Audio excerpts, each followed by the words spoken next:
बिहार के पूर्णिया जिले के बनमनखी में आपको बता दें कि रसाड़ गांव के रसाड़ बैंक के सीएसपी संचालक सुभाष कुमार मिश्रा को बनमनखी से रसाड़ रोड में बीते कल अपराधियों ने गोली मारकर हत्या कर दी थी और 2 चौकीदारों के रहते हत्या करने के बाद 5 लाख रुपए की लूट की घटना को अंजाम भी दिया था, जिसके बाद तत्काल ही दोनों चौकीदार पर गाज गिरी। लाठी डंडे वाले चौकीदार को तत्काल सस्पेंड कर दिया गया। सवाल कई हैं और जवाब ढूंढना जाना बेहद आवश्यक है। आपको बता दें कि पूर्व सांसद व वर्तमान सांसद प्रत्याशी पप्पू यादव भी शोकाकुल परिवार से मिलने पहुंचे, गहरी शोक संवेदना व्यक्त किया और उन्होंने कहा कि आईजी से बात कर जल्द ही अपराधियों की गिरफ्तारी की कोशिश की जाएगी। स्पीडी ट्रायल चलाकर अपराधियों को फांसी की सज़ा दिलाने की भी हमारी हर संभव कोशिश होगी। बता दें कि उन्होंने कहा कि स्टेट बैंक ऑफ इंडिया के जीएम से बात कर पीड़ित परिवार को हर संभव मदद दिलाने का भी प्रयास करेंगे। श्री यादव ने सरकार से भी आग्रह किया कि पीड़ित परिवार को कम से कम 20 लाख रुपए का मुआवजा मिले।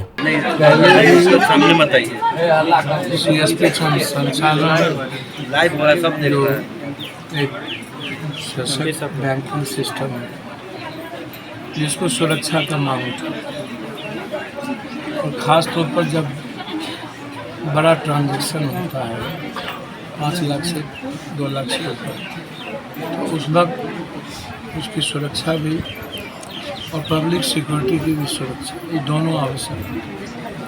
लेकिन आज तक हमने सीएसपी संचालन की एक व्यवस्था दी ताकि उससे एक परिवार का भी और साथ साथ हमको सरल और सुलभ दोनों एक व्यवस्था छोटे स्तर पर गांव में हमको उपलब्ध है और हमारी सिक्योरिटी, लेकिन कभी एक सिक्योरिटी आम सुरक्षा की भावना नहीं रही। सुभाष मिश्रा जी की जो घटना है, इसके पहले भी 2 बार इनके साथ ये घटना घटी। पहले भी इन्होंने लीक करके दिया कि जब हमारे साथ सुरक्षा की व्यवस्था की, तो जब पहले सुरक्षा की व्यवस्था की बात हुई, ये बात मैंने डीआईजी साहब से और डीएसपी साहब से भी मैंने कि 9 गोली ऐसा 2 पहलू, इसलिए इनकी जांच एक स्तर पर नहीं हो सकती। इनकी जांच यह भी है कि उनको गोली लगा, चौकीदार को एक भी गोली नहीं लगी, वो भागते रह गए। तो यदि उनको मारने की या उनके पीछे चौकीदार भी उसको यदि ये पहचानता तो वो भी पहचानता, ऐसा नहीं कि वो नहीं पहचानता। और एक गुस्से में मारना, इतनी बेरहमी तरीके से तरपा के मारा गया, 6 गोली ब्रेन में मारना, इसका मतलब है कि बहुत बड़ा गुस्सा है, बहुत बड़ा नफरत है। तो इसलिए मेरा अनुमान है कि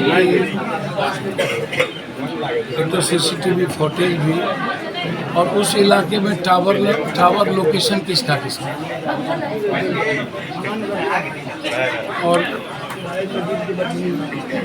चौकीदार के मोबाइल की जांच और चौकीदार से किस की बात हुई उसकी भी जांच और उनके मोबाइल पर किस का फ़ोन आया उसकी भी। तो एक तो मोबाइल लोकेशन की जांच, एक कंप्लीट प्रिंट आउट निकालिए उसकी जांच, दूसरी चीज़ इसके एक पहलू नहीं है वो जांच, चौकीदार को क्यों नहीं लगा वो जांच, और इसके पीछे मिली भगत ऊपर से नीचे कौन लोग, थाना में कौन लोग इनके इन्वॉल्व हैं। तो इसको बहुत हल्के में, क्योंकि निर्मम हत्या के साथ साथ कंप्लीट समाज इससे डरा हुआ है और समाज का डर तब तक नहीं निकलेगा जब तक कि हम अपराधियों को, सही अपराधियों को फांसी पर नहीं चढ़ा देते, स्पीडी ट्रायल नहीं होती। तो हम इस परिवार को एक नौकरी, उनकी पत्नी और 20 लाख रुपये मुआवजा की हम मांग करते हैं। उनकी मिसेज को किसी कीमत पर नौकरी मिलनी चाहिए। 2 छोटे बच्चे हैं, तो मैं दोनों छोटे बच्चों की पढ़ाई जब तक वो जीनियस है तो इनको बोझ में नहीं लगेगा। तो 20 लाख रुपया हर कीमत पर इस परिवार को और उनकी पत्नी को नौकरी का मैं मांग करता हूँ। साथ साथ कौन लोग इन्वॉल्व है उसकी जांच, चौकीदार को गोली क्यों नहीं लगी, सिर्फ इन्हीं को क्यों मारने का टारगेट हुआ उसकी जांच। यदि वो छीन लिया था तब इतने बेरहमी से मारा गया तो फिर चौकीदार भी लोकल है, वो ऐसा नहीं है कि नहीं छीना होगा।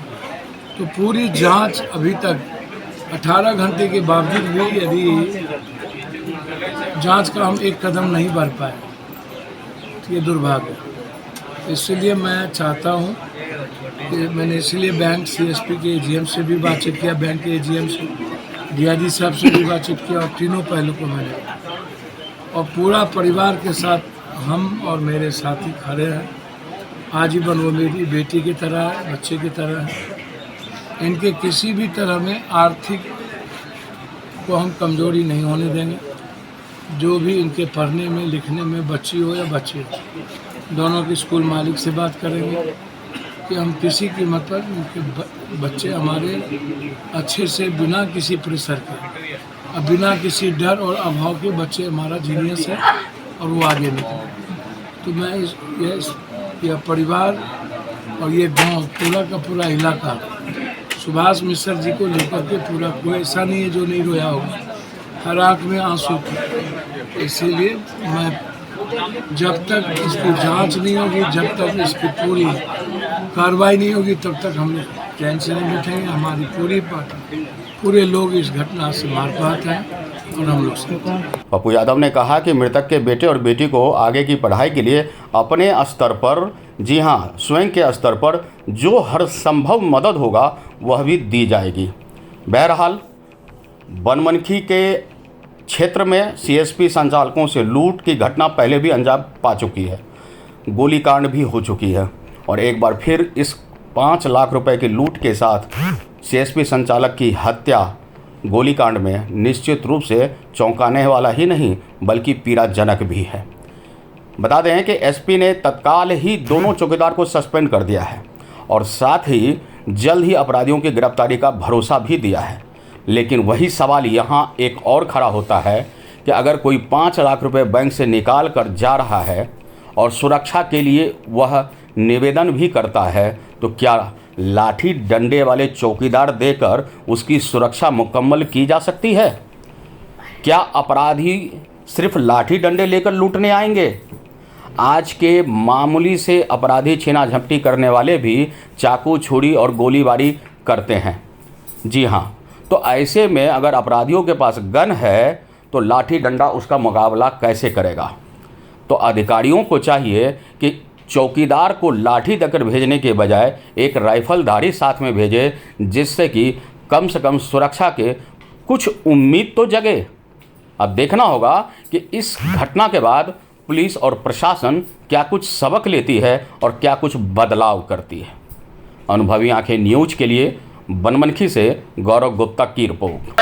हमारे साथ बने रहिए और देखते रहिए अनुभवी आंखें न्यूज और पढ़ते रहिए अनुभवी आंखें अखबार। सोशल साइट्स, ऑनलाइन चैनल पे जाकर आप हमारे चैनल्स को देख सकते हैं, लाइक और सब्सक्राइब भी कर दीजिए। दोस्तों, आप हमसे जुड़ने के लिए अपना पासपोर्ट साइज फोटो और एक आधार कार्ड की फोटोकॉपी हमें भेज दें और हमसे जुड़ें। हमारे से जुड़ने के लिए इस नंबर पे आप हमसे बात कीजिए। हमारा नंबर है 8826227802।